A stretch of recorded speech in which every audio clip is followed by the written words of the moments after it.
It's my pleasure to introduce Megan Wolff. She is Ph.D. and also a Master's of Public Health, and she's the executive director of PSNAP, which is this amazing network of physicians and scientists who actually inform the public and speak and write and testify on plastics and human health. It's been very important to inform public policy. And from 2022 to 2023, she also served on the Minderoo-Monaco Commission on Plastic and Human Health, and which compiled this really, again, a really important and impactful report, which was ultimately the authoritative report on the health effects of plastic. And she was the health policy director at Beyond Plastics from 2021 to 2024. She's an adjunct faculty member at Cooper Medical School at Rowan University, and she conducts and offers online classes on plastics, microplastics, and human health, and including art seminars. She's a frequent speaker. She received her master's and her PhD in public health from Columbia University and her bachelor's of art in English from Wesleyan. And she now lives with her family in a lovely place up in New Paltz, New York. So without further ado, It's a real delight to be in front of this audience. I just noticed a couple of experts in the subject matter log on, so I'll try not to be too intimidated. All right, so it is true. I do a lot of public speaking on this subject, and for me, the point is both clinicians and well, not both clinicians, researchers, the public. Everyone could use a better grasp on this material because there's a lot going on, a lot coming out very quickly. And a lot of what we know is somewhat provisional and changes as hypotheses change. This is science sciencing. It's a new field. I think it's fascinating. And so I'm going to try to walk you through it at speed. It's not just a race to research, it's a race to get through the slide deck because there's so much to cover, but we'll try to get through it. So my background, you heard that I graduated from Columbia in public health, but I also focused on history, on medical and public health history while I was there. And my big takeaway from that is that history is not inevitable. When you look backward at how things happen, you can see individual players, individual decisions. History is made by human beings who are responding to various stimuli. And because of that, it's not inevitable. And the problems that come to us from history are not inevitable either, which is where I take my optimism from, because I do have optimism in this. Problems that are not inevitable are solvable. That includes a lot of our planetary health problems and the plastics crisis. This is a young problem. Plastics have only really been with us in the way that we know them today for 80 to 100 years. And that's the blink of an eye, historically. It's especially the blink of an eye ecologically. So let's take a look at those problems, see where they came from, and see what we can do to solve them. FYI, what I've been doing with that insight and solution for the last year or so is working with this group, the Physician and Scientist Network Addressing Plastics and Human Health. I'm the executive director, and this is a group that pulls together clinicians, researchers, and others with a medical and public health bent to address this problem because our voices are often heard more loudly than others in this space. So that's where I'm taking my optimism. I think that we have a lot to do as professionals, and we can really do it. We're in a great room. So just to get started, I want to point out that the axe that I'm grinding on plastics and that most of us are grinding is not total. We are not abolitionists here. Again, as a historian, I can say if you had a major medical problem a couple hundred years ago and you walked in for treatment or you were dragged in or carried in, you were going to see a lot of what you would see on the left, those kinds of metal implements, fairly blunt. There was an expression, to cut is to cure. That's not an emergency room that I would have wanted to be in. I would much rather be at the one on the right with modern medical equipment. So we know that we've come a long way, in part because of plastics. They are hugely enabling. But what we're going to talk about today is the way that we've kind of overdone it, overutilized a product that could be produced very differently, manufactured much more safely, and also in much smaller quantities and used more strategically. And I think within medicine, some of the people that have the best lens on this are antibiotic stewardship people who think about, an incredibly important thing, an incredibly important tool, but if you use it too much, it loses its efficacy and it starts to be harmful. So what is the crisis? Well, at first glance, it's volume. This is what it looks like if you're going to open almost any newspaper or magazine and they're talking about the problem with plastics. It looks like trash, and it is. We've made too much of this stuff very, very quickly. It's durable, it's flexible, it's useful for all kinds of things, but it does not break down in the environment. It hangs around. It breaks up instead into micro and nanoplastics, which is where our problems come from. But provisionally, at least, it's a problem of volume. From our perspective as clinicians and scientists, though, from a public health angle, the problem is more than just volume. The problem is composition. Plastic is a petrochemical product. 99% of all plastics under production come from fossil carbons, so from petroleum, from fracked gases, and from coal.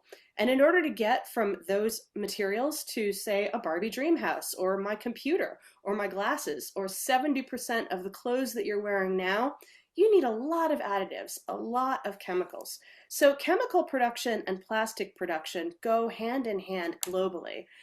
Plastics are 70% of the synthetic chemical industry, and we manufacture 10 times more of it than we do pesticides, but the majority are untested.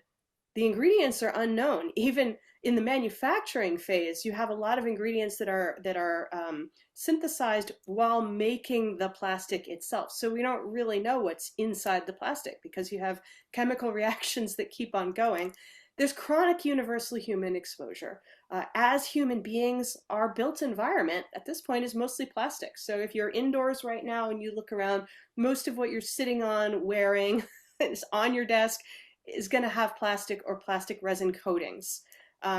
They've received virtually no attention from EPA, though, or frankly, FDA. So as food contact materials and ubiquitous materials, they're not well regulated.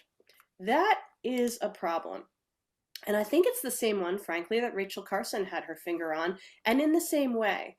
Given time, not in years, but in millennia, life adjusts and a balance has been reached because time is an essential ingredient. But in the modern world, there is no time. We've been pumping plastic into the environment more or less since World War II. Production doubles every 14 years, and it's continued to do that.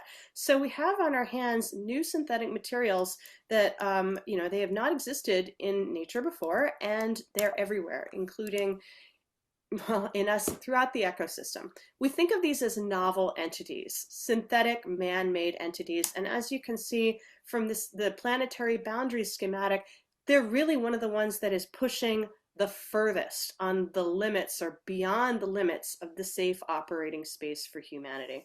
So that's the way in which I tend to look at plastics.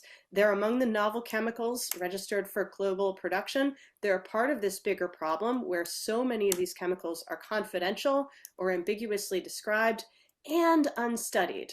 Only about 3,500 of all of these chemicals have been studied, and we really only understand the large-scale environmental impacts of about 65. So that's what we're looking at. In the real world, this is what we look at from the naked eye, but then, as I said, we know about macroplastics, microplastics, nanoplastics. They break down.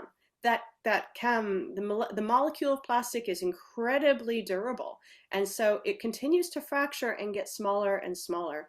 The term microplastic was coined around 2005 to describe the pieces of plastic that were, say, smaller than a pencil eraser or the size of a grain of salt, that looked like sand, that were mixed in sand, in fact. And those are microplastics. Those are inhalable.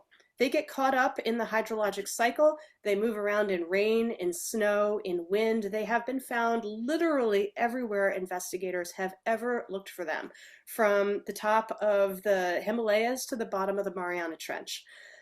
We can breathe them in, but we can also cough them out. So they're an irritant and they're everywhere, but we can cough them out. The problem, as researchers are starting to think about it in the last few years, is nanoplastics, which get even smaller because there's no endpoint here. So as plastics degrade, they go down to the size of particles of smoke or the COVID virus or even the width of a strand of DNA. And when you're looking at something that small, that's That's respirable. That can pass across the alveoli of the lung and into the bloodstream. It can also pass across the intestine and into the bloodstream. And it's thought that this is how a lot of the microplastics that we're now finding in the human body are getting there. Now, of course, I just used the term microplastic to address nanoplastics. So we've also got a kind of a terminology thing. When most people talk about microplastics at this point, they're really referring to what gets abbreviated to MNPs, micro and nanoplastic. So I may slip around in my terminology, but we know that the nanoplastics are the worst of them because they cross more easily, they can penetrate further, they can do more damage. So what does this mean for us? This is what everybody has been asking, lay audiences, medical audiences, research audiences. Well, we know that microplastics and nanoplastics are in the air and the soil and the water. So they're in what we're eating and drinking, and they're in what we're inhaling. And that's thought to be the main pathway into the human body. Dermal contact is also an issue, more for the plasticizing chemicals and the additives than the plastics themselves. But there are different schools of thought on this. It depends on, how good is skin at being skin? How good is skin at being a barrier? If you're thinking about something that's the size of a width of a strand of DNA, anything could pass through that. But this is, of course, still hypothetical. So these are simply the parameters with which we're drawing the circles of how things are getting into us. You've probably heard the statistic that came out of, I think it was the University of Adelaide a few years ago, that some people Your under some feed is ahead of mine. Oh, okay. Some people under some circumstances could be eating and drinking as much as a credit card of plastic a week. And that was meant to be a large statement. It was picked up by the press as a large statement. And of course, it made most of the internet kind of lose its mind of, oh my God, we're all eating a plastic credit card a week. And that, I find it to be actually a really interesting signal for how worried people get, because this is not something that people feel they can control. And so you see a lot of dark humor about it all over, especially on the internet. So from, microplastic spices to microplastics added to food, to a food pyramid that has antidepressants at the top and microplastics at the bottom. And this was a Reddit meme. I eat a credit card every Sunday just to get it all out of the way and have a nice plastic-free week, right? We laugh at what we can't control. And so the dark humor around micro and nanoplastics is actually pretty good. But what are we doing in the lab and what are we doing in the clinic? Well, there's a race to research. Where are the microplastics? This race more or less started in the 20-teens as it occurred to researchers that, hey, if we're eating microplastics or they're passing into our bodies, where are they going? And they looked at feces. And yes, there were microplastics in human feces, especially infants' feces. Moving forward, starting to look into the body itself, this was kind of the first main finding that was very upsetting across the clinical literature, and that was the finding of microplastics in the fetus, or rather in the placenta. On both sides of the placenta, though, the maternal side and the fetal side, meaning that micro and nanoplastics can get to the fetus. And we like to think that the placenta is one of those barriers that's going to be impermeable, that toxicants are not going to cross, and this put that to rest. Now, this is one of three main barriers that researchers and clinicians have been especially concerned about, and as of 2021, we knew the first one had fallen. So where else are they? Well, this is a drumbeat of research that we've all been listening to. Placenta, lung, meconium, sputum, blood. When the blood finding came out, I was with a group of researchers and we all kind of looked at each other and said, yeah, because we were thinking about another barrier, the blood-brain barrier. If it's in the blood, is it getting to the brain? Breast milk, liver, urine, veins, testes, and semen. That was another of the barriers, the testicular barrier. Okay, it's crossing that. Heart tissue, kidney, carotid plaque, brain, May 2024. And this finding has been all over the internet. I'm going to talk about it in a little bit of detail in a minute. So it just keeps going. We're just finding them everywhere. What does it mean? What are they doing? Well, Much of this is in the hypothetical phase because it's brand new, but we do have a lot of correlation and some of it's very disarming. And this is the first major disarming correlation study that came out. You likely heard about it. The New England Journal of Medicine in 2024 published this study that looked at the carotid plaque of people who had undergone, and I never pronounce this right, endarterectomy. So looking at the plaque that came out of about 300 subjects. And in those subjects, they found micro and nanoplastics in 58% of people.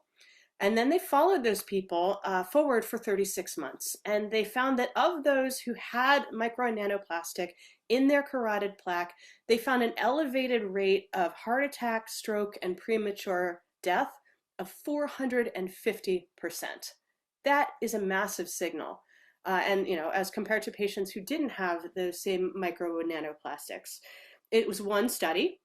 I'm probably in the process of being replicated, but as one study, we can't say this is causal, but we can say, whoa, this is a really concerning finding, and we need to study this harder.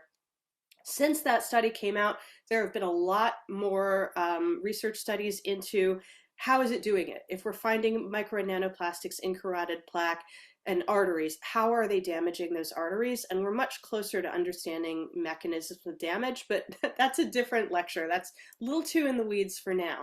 But other major studies that have gotten a lot of attention, the brain study, the Campen lab. This is probably the other one that you've heard of. This is the group that decided to investigate in a new way whether there were microplastics in the human brain. So the Campen study team took tissue from cadavers, two different tranches of cadavers, one a group of people who had died in 2016 and one from 2024. And they dissolved the tissue and then looked at what was left. And they used an analysis method called pyrolysis GCMS to find basically the signature of what was left and look at, is it plastic? What is it? And lo and behold, yes, it was plastic, at least some of it, a good portion of it. They looked at different bodies, different organs within the same bodies. So they looked at liver, kidney, and brain from the same decedents. And they found a lot of things. First of all, on top of the fact that there was a lot of micro and nanoplastic present, they found that there was more in the brain than these other organs. This is interesting in a couple of ways. Liver and kidney are effectively filtration organs. If the body is trying to get rid of micro and nanoplastics, they're going to move toward the filtration organs, which was a good reason to look there. The brain having even more. One of the theories here is that a lot of the additives in plastic are lipophilic. They move into fatty tissue preferentially, and the brain is the fattiest organ in the body. The only thing fattier than brain is adipose tissue. So that also might explain some of the carotid artery findings, why there was so much in the carotid plaque.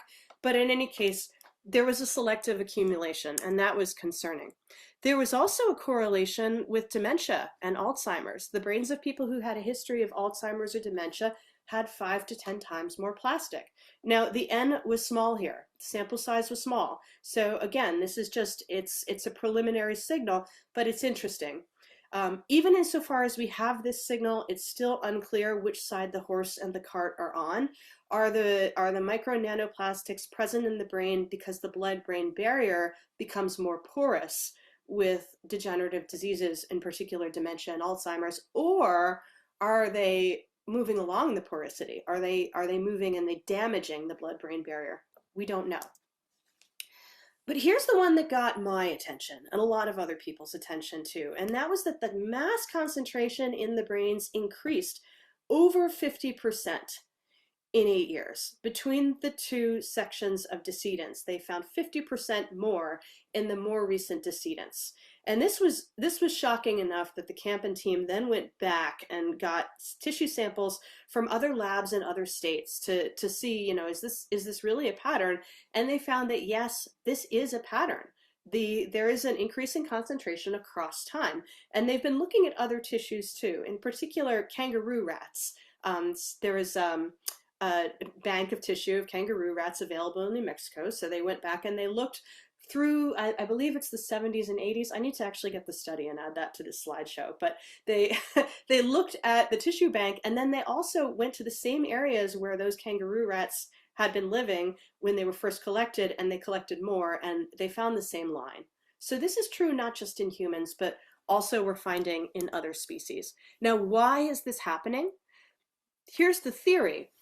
We've had all of this plastic building up on the planet since around the 1950s. And if you look at the rate of degradation of plastics, especially common plastics, it would take about 50 years for the plastics to fragment into the size of nanoplastics that are capable of penetrating this deeply. So it may be what we call toxic debt, and we're kind of reaching a tipping point where more nanoplastics are bioavailable now and are able to penetrate into flesh. So that's the theory. So what's it doing? What are the effects of this? Well, we don't know, but the theories are, and we have a lot of animal studies and lab studies and correlative studies to work with here. There are two different ways of thinking about it: particle effects versus chemical effects. So particle effects are, those particles themselves are foreign bodies. They are not supposed to be there. They can be jagged, they can move around. At the very least, we know that they're associated with inflammation in cells that they sit next to. So, is it the heat or is it the humidity, though? Are the chemicals doing it, or are the particles? Probably both. It's like you get a wet bulb effect no matter what. But okay, if it's the particles, here's what they may be doing. Possible effects: damage to membranes, chronic inflammation, reactive oxidative stress, systemic changes mediated in the immune system. It's, the fact of particle trespass and toxic trespass working together. But it's the other side of the ledger that we really know more about, because although there are many unidentified chemicals in plastics, there are plenty of identified chemicals, and we have decades of research on what they do, on PFAS, brominated flame retardants, phthalates, and so on. What do they do? Well, that's not too hard to figure. Okay, so we've got carbon, we've got chemicals. Of the chemicals that we know of in plastics, so 16,325 chemicals can be used in the manufacture of plastics. We've known this. This is the number that we got in 2024 from the PlastChem report. Of those chemicals, 26% are hazardous. This is not under dispute. They are carcinogens, mutagens, neurotoxicants, and hormone disruptors. So more than a quarter of the ones that we know are there, we know are hazardous. Less than 1% are not hazardous, and that's based on incomplete evidence. And then we've got this lovely piece of the pie here, about 66%, about which we know nothing. These are the unknown unknowns. So there's a lot to work with in what those chemical effects can be. But let's think about the way that they're going to be moving around the body. So this is the only chemistry slide I'll show you. But the backbone of plastic is carbon-carbon bonds. That's the molecule. So polymer backbone, carbon-carbon bonds, they're covalent, they're super strong, they don't break easily. That's the molecule, nice and tight. And then you're going to add a lot of those additives from a kit of 16,325. Lots of those are highly toxic. So, okay, we know about these. We'll put them on the do not eat list and have a whole other class about what they do individually. But when they go into the plastic to give it its properties, to make it floppy, to make it hard, to make it pink, to make it UV resistant or water resistant, they just sit inside the molecule. They're not bound. And that means that they can migrate out, and do, at every phase of the plastic life cycle, from production to use to disposal. So if you take any one thing away from this lecture, it's this: do not microwave any food in plastic, because the added heat energy will assist in the chemical migration, and you'll have chemicals moving directly into your food. If it says microwave safe on the plastic, they're talking about the microwave and the plastic, not the food inside it. So it's not going to visibly denature in your microwave, but you're looking at something different for what you're eating. So, all right. Microwaving food and heating food in plastic also releases extra micro and nanoplastics. So you have those nanoplastics that move into the body along with the chemicals that move into the body, and they basically act like Trojan horses, where the chemicals that are there will continue to migrate out for as long as they're present in the body. Now, I've asked a lot of questions of chemists of, is there a point at which like all the bisphenols are out because the plastic is that old? Kind of, but it doesn't really matter because our exposure is so continuous that you're constantly bringing new plastics into your body. So it's a distinction without a difference. This is another piece of what we're calling the Trojan horse effect, which it means that those chemicals that can migrate into food or be present in plumes in the environment elsewhere, in this case, they're lasting much longer, and as in getting into the human body as Trojan horse pieces, they're getting into places that they otherwise wouldn't, and they're staying there. So that's the central idea of the harm that's happening. And here's an example. So we know that there are microplastics in the placenta, and my animations are not working. This is just one study since Ragusa. Placentas from 43 pregnant women are examined for microplastics. 13 of those pregnancies are complicated by fetal growth restriction. Microplastics are found in all of the placentas that involved fetal growth restriction, and they're also associated with lower newborn assessment scores. So of the 30 normal pregnancies, microplastics are only found in 3. Well, what's happening here? Is this particle? Is this chemical? Probably it's both. As particles, we know that those particles in the placenta can accumulate, they'll induce local inflammation, they can impair endothelial function, and they can disrupt spiral artery modeling. We know that they can impact oxygen delivery, glucose transport, and amino acid transport. So, okay, that's all going to likely impact fetal growth restriction. That can also impact preterm delivery, which we have also found is an issue where microplastics are present. But we also need to think about the placenta as an endocrine organ. Microplastics that are detected at the maternal-fetal interface will impact those endocrine interfaces as well. So, you get lots of different pathways, and, the mechanistic data is coming in, but we know that it can be coming in from 2 different directions. Now, those endocrine impacts are really what we think about a lot more when we think about the chemical side of that ledger. The endocrine system is our signaling system for everything.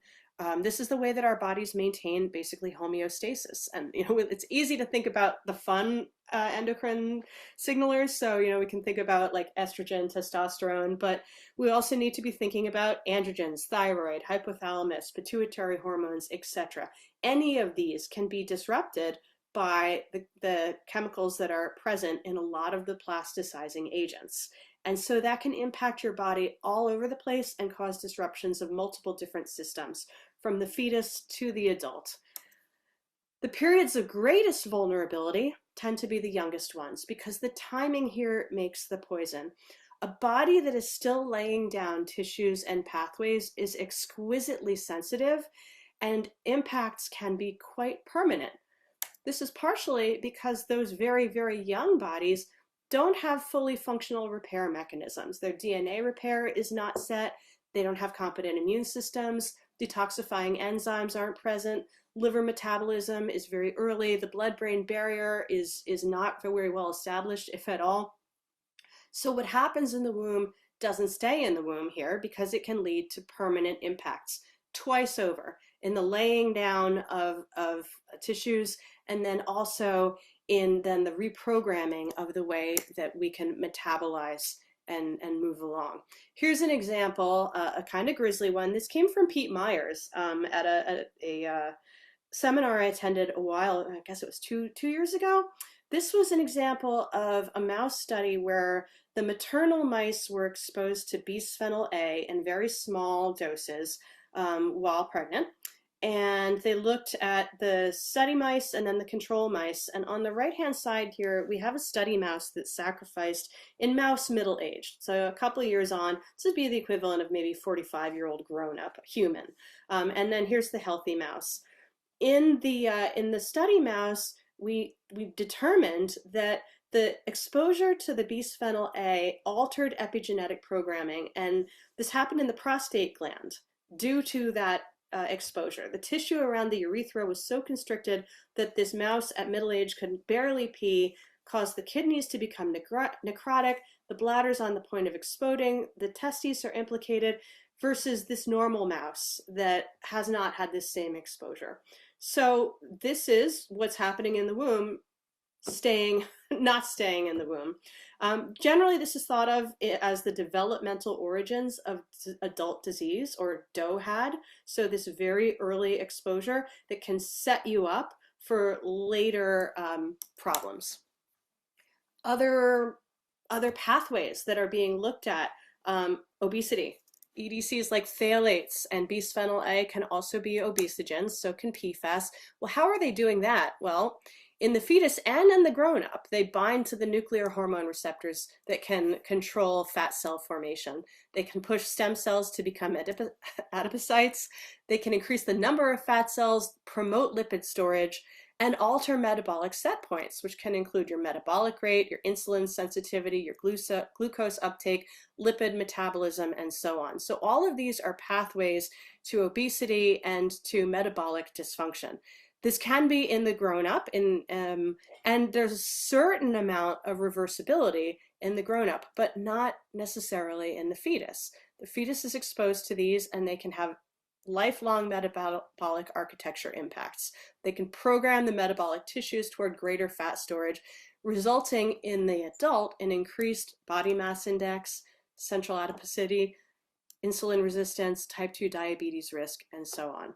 And here's a mouse model of this. These are mice that were exposed, the adult mouse, again in utero, exposed to diethylstilbestrol, given the same nutritional support and the same exercise opportunities as the control mice, but the exposed mouse gains weight massively. And this prenatal dose, diethylstilbestrol, it's an estrogen mimic, 1 part per billion at a specific point, 9 to 16 days gestation, is what reprogrammed the metabolic pathway here for adult impacts. So generational toxicity, this is the correlative data, right? Now we spend a lot of time, in this space hearing like correlation is not causation, and that is absolutely true. But we've got it in the animal models, we've got it in the public health models, we see it in correlation, and we're seeing it in the lab. So more chemical production, very tightly linked with increased diabetes and obesity. Also linked with developmental disorders, autism, ADHD. We know that these are on the rise. Yes, there is confounding here because the ways of categorizing autism spectrum disorder, ADHD, they have changed over the years. However, this kind of uptick is beyond what we would expect from recategorization. This is the way that endocrine researchers think about this. The brain, as it's developing, it's exquisitely sensitive. Your receptors are multiplying, dividing, and migrating at incredibly fast rates.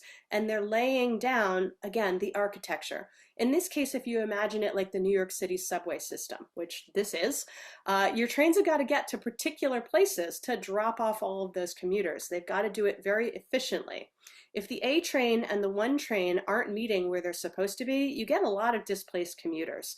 Eventually, they will do workarounds, most of them, and they'll get there, but you can have a lot of delays, developmental delays, and having to, do a lot of reprocessing that makes life harder and results in quite a cascade of different kinds of impacts, which we're seeing again in the epidemiological data. In fact, we're seeing it across chronic disease. Chronic disease is increasing, especially chronic disease of the young, youth cancers, and so on.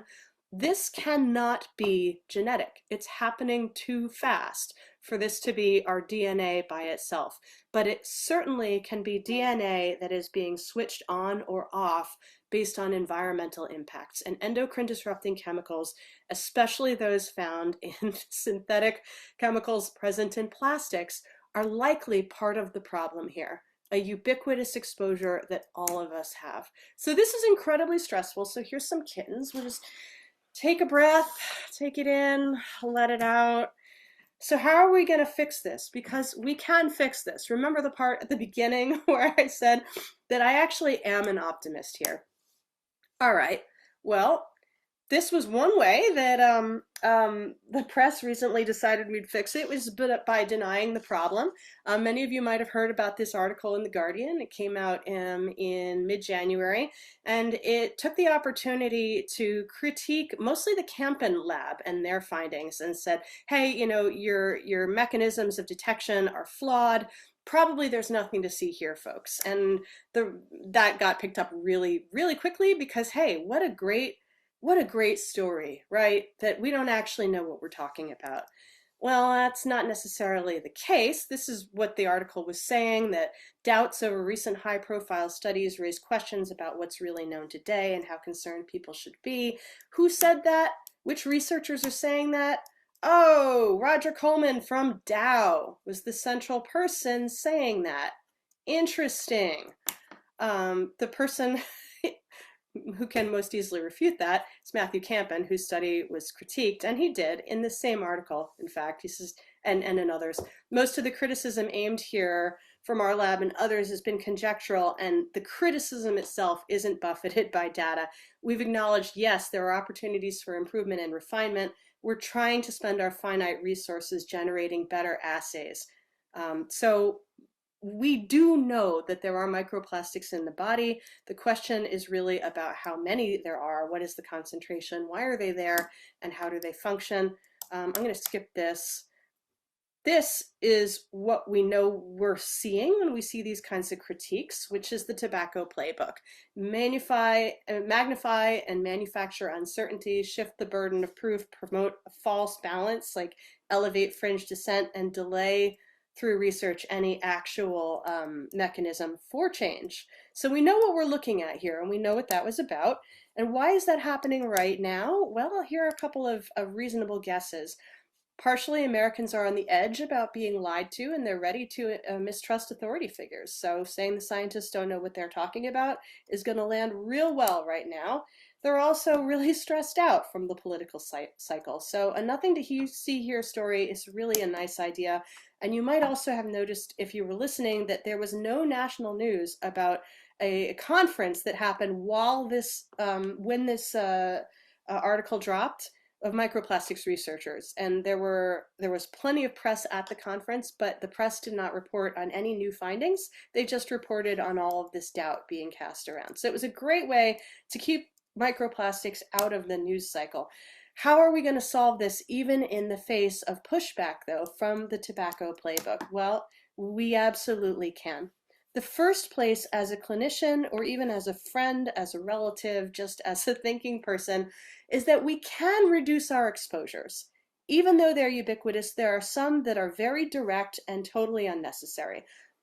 Plastic and food should not be hanging out together. So don't cook with it, don't eat off of it. If it's packaged in plastic, try to buy an alternative. If there's no alternative, decant it into something that's not plastic. Something stable like glass or ceramic or metal. That's one thing. Keeping plastics away from newborn infants and babies. For instance, the NHS right now is actually working on a policy of disallowing hospitals to send home plastic baby bottles with new babies. Glass instead. Almost every manufacturer in the UK that makes plastic bottles also makes glass ones. That sends a message. Now, this is hard to do. If you've ever had an infant in the last, I don't know, 20 years, just about everything is made of plastic. But keeping this in mind is like plastics and babies should not be mixing. Other points of exposure that we do have control over, to a certain extent, are textiles. We're in very close proximity to our textiles most of the time, and we can reduce exposure to things like sheets, which, hey, if you're getting a good night's sleep, you may be spending 8 or 9 hours on your sheets, so go cotton. Get away from synthetics. Carpeting, also, wall-to-wall carpeting is usually synthetics. Rethink that one. And exercise gear, where you're sweating into it and the sweat is interacting with those chemicals. And we can also think about water filtration, which is a great idea, and reverse osmosis is the gold standard, but we're getting really kind of out into the who the heck can afford this zone. Even if you can do it, who can afford it? And this is where the hope changes into a different kind of hope, from the individual to the social, because in this case, regulatory systems are the most efficient and the most just, and this is really what we need to be focused on. We know the good news, which is that nobody wants this problem. 81% of US voters support reducing the amount of plastic that is produced. We need to reduce the production of frivolous single-use plastic, which is half of what we're looking at, period, full stop. And that's where the international treaty has been pushing, of capping production of single-use plastic. But we can also support and mandate reformulations of the plastics that we are creating, because many of the plasticizers are not necessary in their toxic form. There are alternatives to DEHP phthalates. There are alternatives to many of the things that we know are the worst of the worst. And in fact, they're already mandated in Europe. Speaking out, people are asking for this. These are citizens asking for this, usually politely. But frankly, as clinicians, as researchers, as people in the healthcare field, like I said, our voices are louder and getting louder the more that we talk about this. The Minderoo-Monaco Commission report that I was a part of was meant to inform the Global Plastics Treaty, and that's what it did. But it also created a foundation of information about the scientific and medical impacts, the health impacts of plastics. And that's helped a bit. The Scientist Coalition for an Effective Plastics Treaty is another group that's pushing for these regulations globally and nationally. Right now in our national climate, it's pretty hard to push for regulation, but locally there's a lot of state-based efforts that we can be getting behind as individuals, as as supporters in all kinds of ways, especially utilizing what we understand to be an increasing level of concern about the health impacts of plastics. The more we talk, the more the public becomes concerned and becomes intolerant of the fact that unnecessary plastics are all over the place and having these kinds of impacts. And it's the impacts that people are hearing about the most, that are concerning them the most, that are actually promoting the most outspoken of citizens. So the brain studies, the heart and cardiovascular studies, those are the ones that are really prompting people to speak out. People are saying, they want lawmakers to support measures to reduce plastics, and a lot of this is on a medical basis. So again, here's an opportunity to join if you are an individual, clinician, researcher, whatever, and you want to be part of a network. PeaceNap will never push you in front of an audience you don't want to be in front of. We absolutely respect people's boundaries, but we do want to create opportunities for those who know more about plastics to talk to each other in the medical field, to talk to lawmakers and give testimony, to speak at conferences, and also to speak to patients and deliver grand rounds.